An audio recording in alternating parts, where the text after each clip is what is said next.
അല്ലാഹു തആല റമദാനെ കുറിച്ച് പറയുന്ന ആയത്തുകൾക്കിടയിൽ അല്ലാഹു തആല അവനെ പരിചയപ്പെടുത്തുന്നുണ്ട്. വഇദാ സഅലക ഇബാദി അന്നി ഫഇന്നി ഖരീബ്. നബി, അങ്ങയോട് എൻ്റെ അടിമകൾ എന്നെ കുറിച്ച് ഞാൻ എവിടെയാണെന്ന് ചോദിച്ചാൽ അതിൽ പല സ്ഥലത്തും പല ചോദ്യങ്ങളും അതിന് മറുപടികളും കാണാം. യസ്അലൂനക അനിൽ അൻഫാൽ, യസ്അലൂനക അനിൽ യതാമ, യസ്അലൂനക അനിൽ അഹില്ല, യസ്അലൂനക മാദാ യുൻഫിഖൂൻ എന്നെല്ലാം അവിടെയെല്ലാം ഉള്ള പ്രയോഗത്തിന് തീർത്തും വ്യത്യസ്തമായി വഇദാ സഅലക ഇബാദി അന്നി, എന്നെ കുറിച്ച് ചോദിച്ചാൽ അല്ലാഹു തആല അവിടെ വളരെ ഉടനെയുള്ള മറുപടി ഫഇന്നി ഖരീബ്. ആ പ്രയോഗം തന്നെ ഫഇന്നി ഖരീബ്, ഉടനെ പറഞ്ഞേക്കും ഞാൻ കൂട്ടത്തിൽ തന്നെ ഏറ്റവും അടുത്തവനാണ്. ചില അറബികളായ ആളുകൾ തങ്ങളോട് ചോദിച്ചു, അഖരീബുൻ റബ്ബുനാ ഫനുനാജി അം ബഈദുൻ ഫനുനാദി. അല്ലാഹു എവിടെയാണ്? അടുത്ത് തന്നെയാണോ എങ്കിൽ ഞങ്ങൾ അവനുമായി മുനാജാത്ത് നടത്തും. അതല്ല അല്ലാഹു വിദൂരത്താണോ എങ്കിൽ അവനെ വിളിച്ച് പ്രാർത്ഥിക്കാം. ഈ സമയത്താണ് ഈ ആയത്ത്. മറ്റൊരു ആയത്തിൽ ചില യഹൂദികളോട് ചോദിച്ചു, ഓ മുഹമ്മദ് സല്ലല്ലാഹു അലൈഹി വസല്ലം, നിങ്ങൾ പറയുന്ന റബ്ബ്, ആ റബ്ബിനോട് എങ്ങനെ പ്രാർത്ഥിക്കാനാണ്? അവൻ ഏഴ് ആകാശത്തിന് മുകളിലല്ലേ? ആകാശമാണെങ്കിൽ ഓരോ ആകാശത്തിനിടയിലും 500 വർഷത്തെ വഴിദൂരമുണ്ടല്ലോ. അല്ലാഹു തആല ഈ ആയത്ത് ഇദാ സഅലക ഇബാദി അന്നി ഫഇന്നി ഖരീബ്.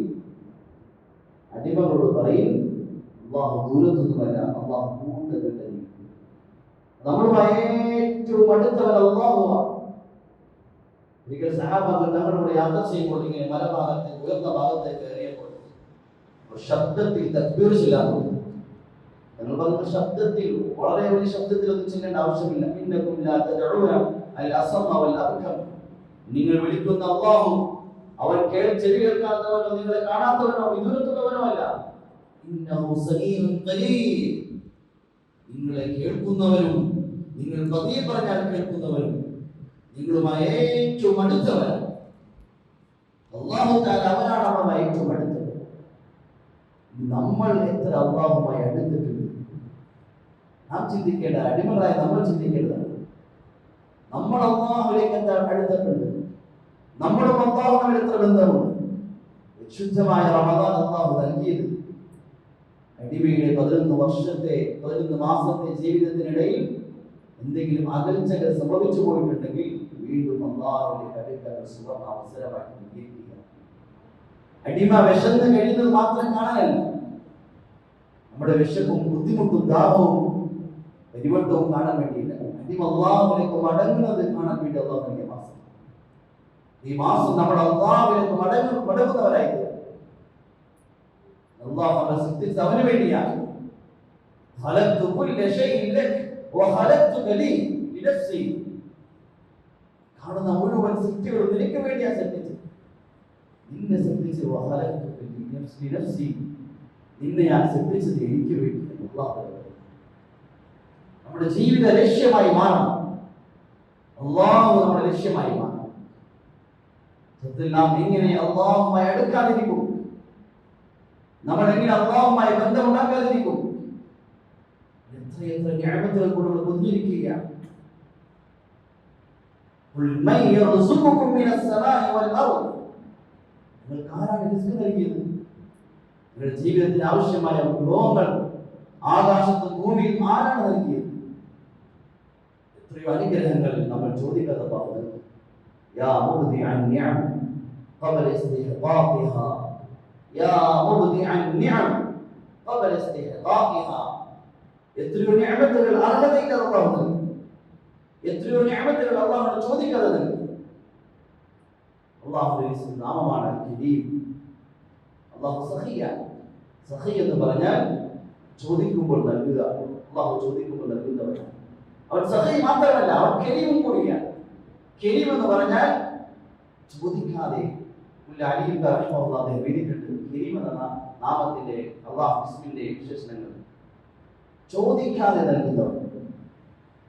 നമുക്ക് പല അനുഗ്രഹങ്ങളും എന്നല്ല കൂടുതൽ അനുഗ്രഹങ്ങളും അള്ളാഹു ചോദിക്കാതെ നൽകി. രണ്ട്, കരീം എന്ന് പറഞ്ഞാൽ നന്ദികേട് കാണിച്ചാൽ വീണ്ടും നൽകുന്നവൻ.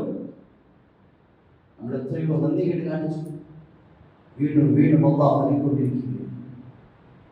വീണ്ടും അദ്ദേഹം എഴുതുന്നത് കരീം എന്ന് പറഞ്ഞാൽ ചെറിയ നന്മകൾക്ക് വലിയ പ്രതിഫലം നൽകുന്നു. അള്ളാഹു തആല എത്രയോ ചെറിയ ചെറിയ നന്മകൾ, അതിനെല്ലാം എത്രയോ വലിയ വലിയ പ്രതിഫലങ്ങളാണ്. ഉന്നതമായ പ്രതിഫലം. കരീം എന്ന് പറഞ്ഞാൽ മറ്റൊരിടത്ത് ഉലമാക്കൾ എഴുതി അവന്റെ മഹത്വത്തിനും അവന്റെ പ്രതാപത്തിനും യോജിച്ചതിൽ നൽകുന്നവൻ. അള്ളാഹു തആല നൽകുന്നത് അവന്റെ മഹത്വത്തിനും അടിമയെ പരിഗണിച്ചുകൊണ്ടല്ല. മൗലാന റൂമി അദ്ദേഹം ഒരു കഥ അദ്ദേഹത്തിന്റെ ഉദ്ധരിക്കുന്നത്, ഒരു ഗ്രാമവാസിയെ മനുഷ്യൻ അദ്ദേഹത്തിന് രോഗം പിടിച്ചു. ആ കാലഘട്ടത്തിലെ ഹക്കീമിനെ വൈദ്യനെ കണ്ടു. വൈദ്യൻ ഒരു മരുന്ന് കൊടുത്ത് പറഞ്ഞു, ഇത് തേനുമായി കൂട്ടി കലർത്തി കഴിക്കണം, എങ്കിൽ രോഗം മാറുന്നതാണ്. ആ ഗ്രാമവാസി തന്റെ നാട്ടിലെല്ലാം തേൻ അന്വേഷിച്ചു. പക്ഷെ എത്ര അന്വേഷിച്ചു തേൻ ലഭിക്കാതായി. ജനങ്ങൾ പറഞ്ഞു, ഇനി നിങ്ങൾക്ക് തേൻ ലഭിക്കണമെങ്കിൽ രാജകൊട്ടാരത്തിൽ അവിടെ ഖജനാവി സൂക്ഷിച്ചു വിട്ടിട്ടുണ്ടാകും. അദ്ദേഹം ചെറിയൊരു പാത്രമായി, അദ്ദേഹത്തിന് ആവശ്യമുള്ള ചെറിയൊരു പാത്രവുമായി അദ്ദേഹം രാജകൊട്ടാരത്തിൽ ചെന്നു. പാറാവുകാരോട് പറഞ്ഞു, ഞാൻ എന്നെ ഗ്രാമത്തിൽ വന്നിരിക്കാൻ, എനിക്ക് തേൻ വേണം, കഴിക്കാൻ വേണ്ടി. രാജാവിന്റെ അടുക്കലേക്ക് അദ്ദേഹത്തെ അയച്ചു. രാജാവിന് ചെറിയ ആവശ്യം പറഞ്ഞു, ചെറിയൊരു പാത്രം കാണിച്ചു, തേനിലേക്ക് ആവശ്യമാണ്. രാജാവ് തന്റെ സൈന്യത്തോട് പറഞ്ഞു, വലിയ നിറച്ച് വലിയ പാത്രം നിറച്ച് അദ്ദേഹത്തിന് തേൻ കൊടുക്കാൻ പറഞ്ഞു. രാജാവിന്റെ കയ്യിൽ ധാരാളം കൊടുത്തു. സൂക്ഷിക്കുന്നവർ പറഞ്ഞു, ഇദ്ദേഹത്തിന് ഇത്രമേ ആവശ്യമുള്ളൂ, എന്തിനാണ് ഇത്ര അധികം നൽകുന്നത്?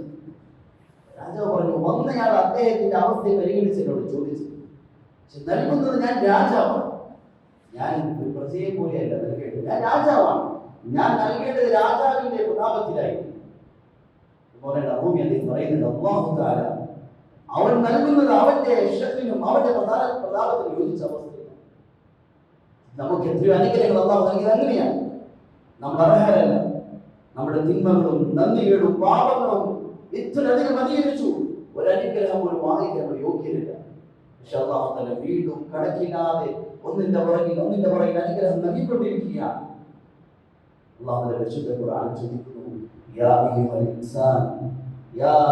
ഇൻസാൻ മാ ഗററക ബിറബ്ബികൽ കരീം. ഈ റബ്ബിൽ നിന്നും, ഇങ്ങനെയൊക്കെ തരുന്ന റബ്ബിൽ നിന്നും നീ എന്താണ് അകന്നു പോയത്? നിന്നെ മറപ്പിച്ച് കളഞ്ഞത്. ഇങ്ങനത്തെ റബ്ബല്ല നിന്റേത്. യാ അയ്യുഹൽ ഇൻസാൻ മാ ഗററക ബിറബ്ബികൽ കരീം. നിന്റെ റബ്ബ് കരീമാണ്. നിനക്ക് എത്രയാണ് നൽകിയത്? എന്തുകൊണ്ടാണ് നീ റബ്ബിനെ നീ അകന്നു പോയത്? الذي خلق فسوى فعدل في أي صورة ما شاء ركبك. എന്നിട്ട് അല്ലാഹു തആല അവനെ ചെറുതായിട്ട് ഓർമ്മിപ്പിക്കാൻ നിന്റെ സൃഷ്ടിപ്പിനെ കുറിച്ച് ആലോചിക്കും. ഇന്ന് നീ മറന്ന് ജീവിക്കുന്ന അവസ്ഥയിൽ നിന്റെ ഒരു തുടക്കത്തിന്റെ അവസ്ഥയുണ്ടായിരുന്നു. നിന്നെ ഞാൻ എവിടെ നിന്നു, എങ്ങനെ ശ്രദ്ധിച്ചു, ഇന്ന് ഈ അവസ്ഥയിൽ ഞാൻ ഏതവസ്ഥയിലാക്കി, എത്ര ഭംഗിയാക്കി, എത്ര ആരോഗ്യം നൽകി, എത്ര അനുഗ്രഹം നൽകി. എന്നിട്ടും നീ എന്നെ മറന്നുപോയി, എന്നിട്ടും നീ എന്നെ അകന്നുപോയോ? നമ്മളെങ്ങനെ അല്ലാഹുമായി അടുക്കാതെ? എത്ര കരുണയുള്ളവരാണ്, എത്ര സ്നേഹിക്കുന്നവരാണ്, എത്ര അധികം നമ്മൾ സ്നേഹിക്കുന്ന ഉടമസ്ഥനാണ്. സുഫിയാൻ അസ്സൗരി റഹ്മത്തുള്ളാഹി പറയുമായിരുന്നു, നാളെ മഹ്ശറിൽ എത്തുമ്പോൾ അല്ലാഹു എങ്ങാനും എന്റെ വിചാരണ എന്റെ ഉമ്മയിലേക്ക് ഏൽപ്പിക്കാൻ തീരുമാനിച്ചാൽ ഞാൻ പറയും, വേണ്ട, എനിക്ക് എന്റെ ഉമ്മയുടെ സ്നേഹവും കരുണ വാത്സല്യം എത്രയാണ്. പക്ഷെ എന്റെ ഉമ്മയേക്കാൾ സ്നേഹവും കരുണയും വാത്സല്യവും നിനക്ക് തന്നെയാണുള്ളത്. അതുകൊണ്ട് നീ തന്നെ എനിക്ക് സ്ഥാപിച്ചാൽ മതി എന്ന് റബ്ബിനോട് പറഞ്ഞു. അത്ര സ്നേഹമുള്ള അല്ലാഹു, അത്ര കരുണയുള്ള അല്ലാഹു. ഒരു അറബി അദ്ദേഹം മരണത്തോട് അടുത്ത് കിടക്കുമ്പോൾ അദ്ദേഹത്തെ കൂട്ടുകാർ സന്ദർശിക്കാൻ പോയി. അദ്ദേഹത്തോട് പറഞ്ഞു, നീ മരിക്കാൻ അടുത്തിരിക്കുകയാണ്. അത് ചോദിച്ചു, മരണപ്പെട്ടാൽ ഞാൻ ആരിലേക്കാണ് പോകുന്നത്? റബ്ബിലേക്കാണ് പോകുന്നത്. ഓ, എങ്കിൽ പിന്നെ എനിക്ക് മരണത്തെ ഭയമൊന്നുമില്ല. കാരണം അല്ലാഹു അവൻ മാന്യനാണ്, നൽകുന്നവൻ ഏറ്റവും കൂടുതൽ നൽകുന്നവനാണ്. അവന്റെ ഖൈറല്ലാതെ നന്മയില്ലാതെ പ്രതീക്ഷിക്കുന്നില്ല, ഞാൻ കണ്ടിട്ടുമില്ല. ഇങ്ങനത്തെ സ്നേഹമുള്ള കരുണയുള്ള അല്ലാഹുവിലേക്ക് നാം എങ്ങനെ അടുക്കാതിരിക്കും? എത്ര നാൾ അകന്ന് ജീവിക്കും? നമ്മുടെ ജീവിതം ഒരു ലക്ഷ്യമുണ്ട്. ഈ റമദാൻ അത് ലക്ഷ്യമുണ്ട്. ഇതൊരു വിശപ്പും ദാഹവും അനുഭവിക്കും മാത്രമല്ല, നമ്മളും അള്ളാഹും തമ്മിൽ വന്നുപോയ ഇടവുകളെ നികത്തി വീണ്ടും അള്ളാഹുമായി നല്ല ബന്ധമുണ്ടാക്കുന്ന ഒരു അവസരമാണ്. സത്യത്തിൽ ദുനിയാവിലെ ജീവിതത്തിന്റെ രസവും ആനന്ദമെല്ലാം അനുഭവിക്കുന്നവർ എന്ന് പറഞ്ഞാൽ റബ്ബിലേക്ക് ഇഴുകിച്ചേർന്നവരാണ്. റബ്ബിനെ മനസ്സിലാക്കി അള്ളാഹുമായുള്ള ബന്ധം സ്ഥാപിച്ചവരാണ് ജീവിതത്തിന്റെ സുഖം തന്നെ അനുഭവിക്കുന്നത്. അങ്ങനെയുള്ള ഒരു സമയം ദുനിയാവിലെ ജീവിതത്തിന്റെ ഓരോ ദിവസവും വളരെ അനുഭൂതിയുള്ളതായി. ഇവിടുത്തെ കൈപ്പും അവർക്ക് മാധുര്യമായി, ഇവിടുത്തെ പരീക്ഷണങ്ങളും അവർക്ക് രസകരമായി മാറും. റബ്ബിനെ മനസ്സിലാക്കി അള്ളാഹുവിന്റെ അടി അടുത്ത് കഴിക്കുന്നു. സഅദ് ബിൻ അബി വഖാസ് റളിയല്ലാഹു തആല അദ്ദേഹം പ്രായമായി അന്ധത ബാധിച്ചു. മക്കയിൽ അദ്ദേഹം വന്ന സമയം സഹാബാക്കളുടെ കൂട്ടത്തിൽ ദുആ സ്വീകരിക്കപ്പെടുന്ന ഒരു പ്രസിദ്ധനായ ഒരു സഹാബിയെ, ജനങ്ങൾക്കിടയിൽ പ്രസിദ്ധമായിരുന്നു ദുആ സ്വീകരിക്കുന്ന ഒരു വ്യക്തിയാണ് സഅദ്. അതുകൊണ്ട് അദ്ദേഹം മക്കയിൽ വന്നു. ജനങ്ങളെല്ലാം അദ്ദേഹത്തെ കാണാൻ വേണ്ടി വന്നു. അവരുടെ ആവശ്യമെല്ലാം ദുആ ചെയ്യാൻ വേണ്ടി പറഞ്ഞു. അദ്ദേഹം ദുആ ചെയ്തു. അക്കൂട്ടത്തിൽ ഒരു കൂട്ടുകാരൻ ചോദിച്ചു, അല്ല സാറേ, നിങ്ങൾക്ക് ഈ അന്ധത ബാധിച്ച എത്ര ബുദ്ധിമുട്ടാണ് ജീവിതം, നിങ്ങൾക്കൊന്ന് സ്വന്തത്തിന് വേണ്ടി ദുആ ചെയ്തുകൂടെ? നിങ്ങൾ ദുആ ചെയ്ത് എത്രയോ മനുഷ്യരുടെ ആവശ്യങ്ങൾ പൂർത്തീകരിക്കപ്പെടുന്നു, നിങ്ങൾക്കൊന്ന് സ്വന്തത്തിന് വേണ്ടി ദുആ ചെയ്തുകൂടെ? അദ്ദേഹം പറഞ്ഞു, ശരിയാണ്, പക്ഷേ ഇതെന്റെ റബ്ബിന്റെ ഖദാ, എന്റെ റബ്ബിന്റെ ഖദാ, എന്റെ അല്ലാഹുവിന്റെ തീരുമാനം. അതെനിക്ക് എന്റെ കണ്ണിനേക്കാൾ പ്രിയങ്കരമാണ്. എന്റെ റബ്ബ് എനിക്ക് വേണ്ടി തീരുമാനിച്ചത് അത് ഞാൻ സംതൃപ്തിയോടെ സന്തോഷത്തോടെ സ്വീകരിക്കും. ഇമ്രാൻ ബിൻ ഹുസൈൻ റളിയല്ലാഹു തആല അദ്ദേഹം ഏകദേശം കുറെ കാലഘട്ടം അദ്ദേഹം രോഗിയായിട്ട് നടക്കാനോ യാത്ര ചെയ്യാനോ പറ്റാത്ത അവസ്ഥ. അദ്ദേഹത്തെ കാണാൻ വേണ്ടി മുത്തറഫ് റഹിമഹുല്ലാഹ് അദ്ദേഹത്തിന്റെ കൂട്ടുകാരനെ വന്നപ്പോൾ ഇദ്ദേഹത്തിന്റെ രോഗാവസ്ഥ കണ്ട് അവരെ കരയാൻ തുടങ്ങി. നിങ്ങൾ എന്തിനാണ് കരയുന്നത്? നിങ്ങളുടെ പ്രയാസം രോഗം. അദ്ദേഹം പറഞ്ഞില്ല, നിങ്ങൾ കരയേണ്ട ആവശ്യമില്ല. അള്ളാഹു എനിക്ക് വേണ്ടി ഇഷ്ടപ്പെടുന്ന കാര്യം അതെനിക്ക് ഏറ്റവും ഇഷ്ടപ്പെടുന്നു. എനിക്കൊരു പ്രയാസം അള്ളാഹു എനിക്ക് വേണ്ടി തിരഞ്ഞെടുത്താണ് രോഗം, ഈ പരീക്ഷണം. അതിന്റെ പേര് എനിക്കൊരു വെറുപ്പമില്ല, അള്ളാഹു എനിക്കൊരു ബുദ്ധിമുട്ടുമില്ല. എന്റെ റബ്ബ് തിരഞ്ഞെടുത്തത് ജീവിതം രസമായി മാറും. ഒരാൾ അള്ളാഹുവിനെ അറിഞ്ഞ് അള്ളാഹുവിന്റെ അടുത്ത് വയ്ക്കും. വിശുദ്ധമായ റമദാൻ അള്ളാഹു നൽകിയത് ഒരു വിശപ്പ് സഹിക്കുന്ന ഒരു സമൂഹത്തെ ഉണ്ടാക്കാൻ വേണ്ടി മാത്രമല്ല. ഈ റമദാനിൽ കൂടെ അള്ളാഹുവിന്റെ അടിമകൾ അള്ളാഹുവിനെ അറിഞ്ഞ് അള്ളാഹുവിലേക്ക് അടുക്കണം. പിന്നെ അവരുടെ മുന്നിൽ ദുനിയാവിന്റെ പളപളപ്പോ ദുനിയാവിന്റെ ഭംഗിയോ അവരെ വശീകരിക്കുന്ന അവസ്ഥയാകരുത്. ആ നിലയിൽ അള്ളാഹുവിലേക്ക് ഇടയിച്ച് അവർക്ക് ഏറ്റവും വലുത് അള്ളാഹുവായി മാറും. അള്ളാഹുവിനേക്കാൾ വലിയ ഒന്നും ഇല്ലാത്ത അവസ്ഥയിൽ അള്ളാഹു ഏറ്റവും വലിയവനായി മാറും. ആസിയ റളിയല്ലാഹു തആലയെ പോലെ രാജകൊട്ടാരത്തിൽ രാജ്ഞിയായി സുഭിക്ഷമായി ജീവിക്കുന്ന ആസിയ റളിയല്ലാഹു തആലയുടെ മുന്നിൽ അള്ളാഹുവിനെ തിരഞ്ഞെടുത്തു. അള്ളാഹുവിനെ തിരഞ്ഞെടുത്തപ്പോൾ നഷ്ടം സംഭവിച്ചു. എത്ര വലിയ നഷ്ടമാണ്!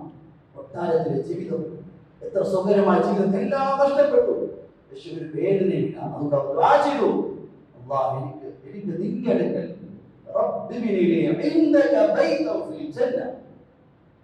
എഴുതിയിട്ടുണ്ട്.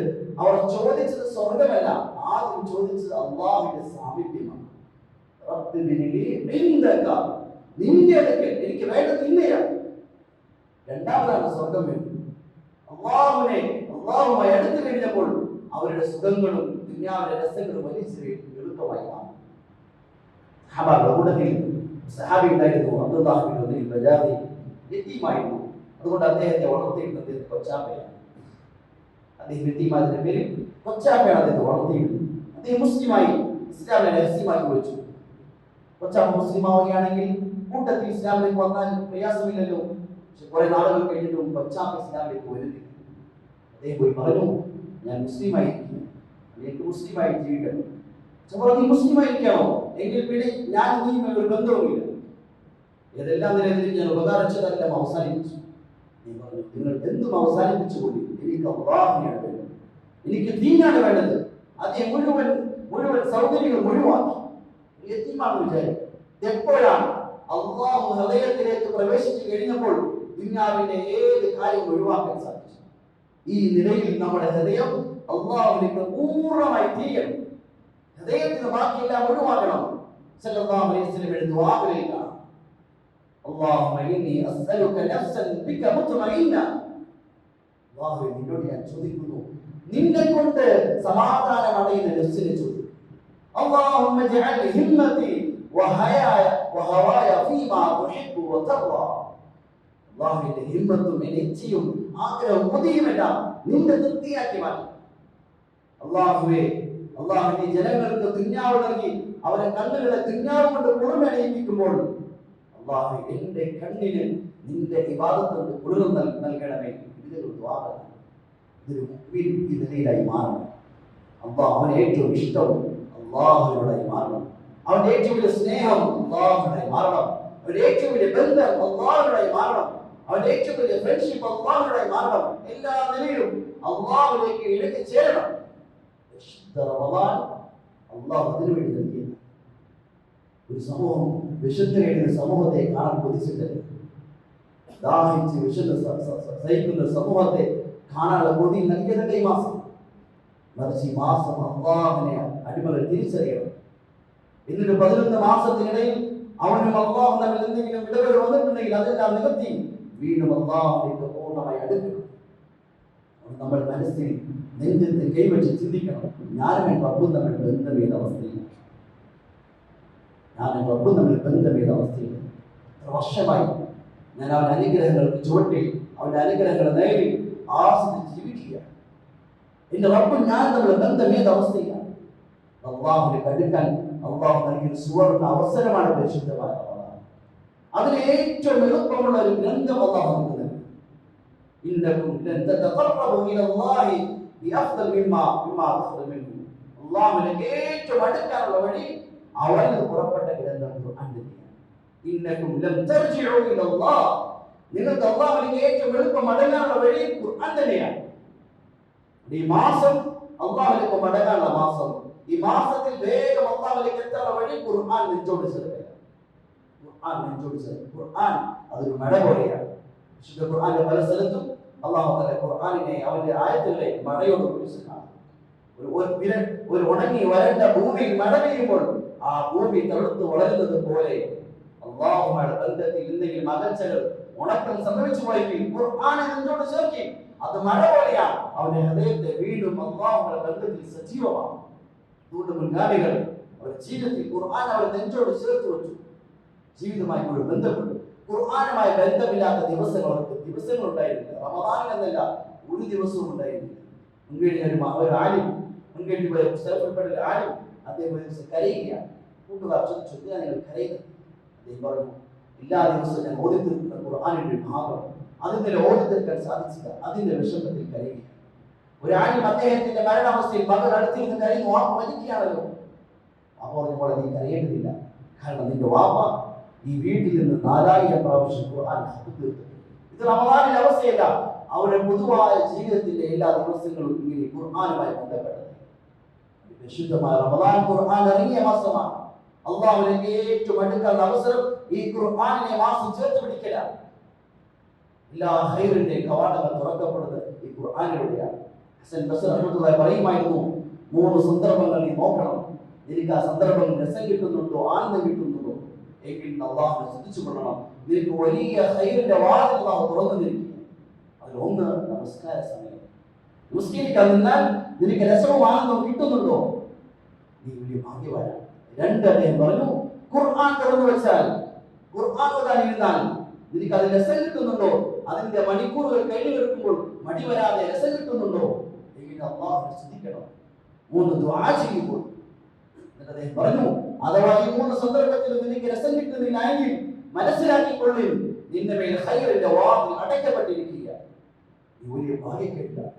പരിശുദ്ധമായ റമദാൻ വന്നിട്ടും ഖുർആൻ തുറക്കാൻ നമുക്ക് സാധിക്കുന്നില്ല എങ്കിൽ എത്ര വലിയ ഭാഗ്യക്കേടാണ്. ഈ മാസം ഖുർആനിന്റെ മാസമാണ്. മാലിക് റഹ്മത്തുള്ളാഹി അലൈഹി മഹാന്മാർ, ഹദീസിന്റെ പണ്ഡിതന്മാർ റമദാൻ മാസമായാൽ അവർ ബാക്കിയുള്ള ദീനിയായ കാര്യങ്ങൾ ഒഴിവാക്കുമായിരുന്നു. ഹദീസ് പോലെയുള്ള ഹദീസിന്റെ കേൾക്കുന്ന സമയങ്ങൾ പോലും ഒഴിവാക്കി ഖുർആൻ വേണ്ടി ചെലവഴിക്കുമായിരുന്നു. പരിശുദ്ധമായ റമദാനിൽ നമ്മുടെ സമയത്തെ ഖുർആൻ വേണ്ടി ചെലവഴിക്കണം. 3 നിലയിൽ. ഒന്ന്, ഖുർആൻ പാരായണം ചെയ്യാൻ വേണ്ടി. അത് പള്ളിയെത്തുമ്പോൾ മാത്രമല്ല, നമ്മുടെ കച്ചവട സ്ഥലങ്ങളിലും വീടുകളിലും യാത്രയിലും. ഇമാം ഷാഫി റഹ്മത്തുള്ളാഹി അലൈഹി മക്കയിൽ നിന്നും മദീനയിലേക്കുള്ള യാത്രയിൽ 15 ദിവസം എടുത്തു. 15 പ്രാവശ്യം ഖുർആൻ ഖത്ം തീർത്തു. യാത്രയിൽ അന്നത്തെ യാത്രയിൽ 15 ദിവസം യാത്രയിലായിരുന്നു 15 പ്രാവശ്യം ഖുർആൻ ഖത്ം തീർത്തു. നമ്മൾ റമദാനിന്റെ ഓരോ രാത്രി പകലും യാത്രയിലും നാട്ടിലും കച്ചവട സ്ഥലത്തും പള്ളിയിലും ഖുർആൻ പാരായണം ചെയ്യുന്നവരായിരുന്നു. രണ്ട്, ഖുർആൻ അതിനെ നമ്മൾ മനസ്സിലാക്കുന്നവരായിരുന്നു. ഖുർആനിനെ മനസ്സിലാക്കുന്നത് ഇതേ ആകാശത്തിന്റെ മുകളിൽ അല്ലാഹുവിന്റെ അർശിൽ നിന്നും അടിമകളെ നമ്മിലേക്ക് വന്നൊരു സന്ദേശമാണ്. ഇത് മനസ്സിലാക്കാൻ നമ്മുടെ കടമയാണ്. വെറുതെ പാരായണം ചെയ്യാൻ വേണ്ടി മാത്രമുള്ളതല്ല, മറിച്ച് മനസ്സിലാക്കണം. റബ്ബ് എന്നോട് എന്താണ് പറയുന്നത്? നമ്മുടെ ബാധ്യതയാണ്. തൻസീലും മിൻ റബ്ബിൽ ആലമീൻ. റബ്ബുൽ ആലമീൻ അല്ലാഹു ഇറങ്ങിയ ഗ്രന്ഥമാണ്. മൂന്ന്, ഖുർആനിനെ നമ്മൾ അധികമായി കേൾക്കണം. ഖുർആൻ നമ്മൾ കേൾക്കണം. പ്രത്യേകിച്ച് റമദാനിലെ തറാവീഹ് നമസ്കാരങ്ങളിൽ വിശുദ്ധമായ ഖുർആൻ ഖത്ം തീർക്കുന്ന പള്ളികളിൽ ചെറിയൊരു ഹിമ്മത്ത് വെച്ച്, ചെറിയൊരു ധൈര്യം കാണിച്ച് അല്പസമയം നിന്ന് ഖുർആൻ കേൾക്കണം. മലക്കുൽ മൗത്ത് റൂഹ് പിടിക്കാൻ മലക്കുകളുമായി വരുന്ന സമയം വരുന്നുണ്ട്. നല്ല മനുഷ്യന്റെ, മുഅ്മിനായ മനുഷ്യന്റെ റൂഹ് പിടിക്കാൻ വരുമ്പോൾ മലക്കുകൾ അവരുടെ ശരീരത്തെ ചുംബിക്കുകയും സ്പർശിക്കുകയും ചെയ്യും. അക്കൂട്ടത്തിൽ മലക്കുകൾ പറയും, ഇവരുടെ കാലിന്റെ ഭാഗത്തും സുഗന്ധം അടിച്ചു വീശുന്നു. രാത്രി കാലങ്ങളിൽ ഖുർആനോട് നിന്ന് നമസ്കരിച്ചവരാണ്. ഫാജിറായ മനുഷ്യന്റെ റൂഹ് പിടിക്കാൻ മലക്കുകൾ വരുമ്പോൾ അവരുടെ മുഖങ്ങളിലും അവരുടെ പിറകിലും ദണ്ഡുകൾ കൊണ്ട് മലക്കുകൾ അടിക്കുമെങ്കിൽ മുഅ്മിന്റെ മരണസമയത്തെ കുറിച്ച് ഹദീസ് വരുന്നു. രാത്രി കാലങ്ങളിൽ ഖുർആൻ കേട്ട, നിന്ന് നമസ്കരിച്ച മനുഷ്യന്റെ കാലിൽ നിന്നും ആ ത്യാഗത്തിന് പകരം സുഗന്ധം അടിച്ചു വീശും. ചെറിയൊരു ത്യാഗം. നമ്മൾ എത്രയോ മണിക്കൂറുകൾ കവലകളിലും ഗ്രൗണ്ടുകളിലും എവിടെയാ നിന്നവരാണ്. റമദാൻ മാസത്തിൽ കുറച്ച് സമയം ഒഴിവാക്കി, 1 മണിക്കൂർ 2 മണിക്കൂർ ഒഴിവാക്കി തറാവീഹ് നമസ്കാരത്തിൽ ഖത്ം തീർക്കുന്ന പള്ളികളിൽ ചെറിയൊരു ത്യാഗം. അതിന് പകരം അല്ലാഹു നൽകും. തതജാഫാ ജുനൂബുഹും അനിൽ മദാജി യദ്ഊന റബ്ബഹും ഖൗഫൻ വതമഅൻ വമിമ്മാ റസഖ്നാഹും യുൻഫിഖൂൻ ഫലാ തഅലമു നഫ്സുൻ മാ ഖഫിയ ലഹും മിൻ ഖുർറത്തി അഅ്യുൻ ജസാഅൻ ബിമാ കാനൂ യഅമലൂൻ. രാത്രി കാലങ്ങളിൽ അല്ലാഹുവിൽ നിൽക്കുന്ന ആളുകളെ സംബന്ധിച്ച് പറഞ്ഞു, ഫലാ തഅലമു നഫ്സുൻ മാ ഖഫിയ ലഹും മിൻ ഖുർറത്തി അഅ്യുൻ. അവർക്ക് അല്ലാഹു മറച്ചു വെച്ചിരിക്കുന്ന പ്രതിഫലം അത് ഒരാൾക്കും ഗ്രഹിക്കാൻ പറ്റുന്നതല്ല. എന്നിട്ട് അതിനുശേഷം ആരെന്ന് പറഞ്ഞു, ഒരിക്കലും കിടന്നുറങ്ങുന്നവരും അല്ലാഹുവിൽ നിൽക്കുന്നവരും തുല്യമാവുകയില്ല. അഫമൻ കാന മുഅ്മിനൻ കമൻ കാന ഫാസിഖൻ ലാ യസ്തവൂൻ. റമദാനിന്റെ രാത്രികളിൽ പള്ളിയിൽ നിൽക്കുന്നവരും കമ്പോളങ്ങളിൽ നിൽക്കുന്നവരും തുല്യമാവുകയില്ല. റമദാനിന്റെ രാത്രികളിൽ തറാവീഹ് നമസ്കാരം നിൽക്കുന്നവരും വീട്ടിൽ കിടന്നുറങ്ങുന്നവരും ഒരിക്കലും തുല്യമാവുകയില്ല. രണ്ടുപേരും വലിയ വ്യത്യാസമുണ്ടാകും. അത് ആഹ്റത്തിൽ മനസ്സിലാവുകയും ചെയ്യും. റമദാൻ ഖുർആനിന്റെ മാസമാണ്. ഖുർആൻ പാരായണം ചെയ്യും, ഖുർആൻ മനസ്സിലാക്കുകയും തറാവീഹ് നമസ്കാരത്തിൽ ഖുർആൻ നിന്ന് കേൾക്കുകയും ചെയ്യും. നമ്മുടെ പള്ളിയിലും അൽഹംദുലില്ലാഹ് വിശുദ്ധമായ ഖുർആൻ എല്ലാ വർഷവും ഖത്ം തീർക്കുന്നു. എത്ര നല്ല അവസരമാണ്! ഇന്നത്തെ സാഹചര്യത്തിൽ എസിയും സൗകര്യം എല്ലാം നോക്കും. ചെറിയൊരു ത്യാഗം ഒന്ന് മനസ്സ് വെച്ചാൽ ഒന്നും നഷ്ടപ്പെടാനില്ല. അതേ പേര് കിടന്നുറങ്ങുന്നത് 10 മണി കഴിഞ്ഞാൽ റമദാൻ മാസത്തിലും അൽഹംദുലില്ലാഹ് അതേപോലെ കിടന്നുറങ്ങും. ഒരു മനസ്സ് വെച്ച് പള്ളിയിൽ വന്നാൽ അവിടെ ഹിമ്മത്തായി ആഗ്രഹം വെച്ച് അമലുകളിലാക്കി ഈ മാസം, പ്രത്യേകിച്ച് ഖുർആനിലെ ഈ മാസം ചെലവഴിക്കാൻ പരിശ്രമിക്കുകയും അല്ലാഹു തആല അമൽ ചെയ്യാൻ തൗഫീഖ് ചെയ്യുമാറാകട്ടെ. വാ അൽഹംദുലില്ലാഹി.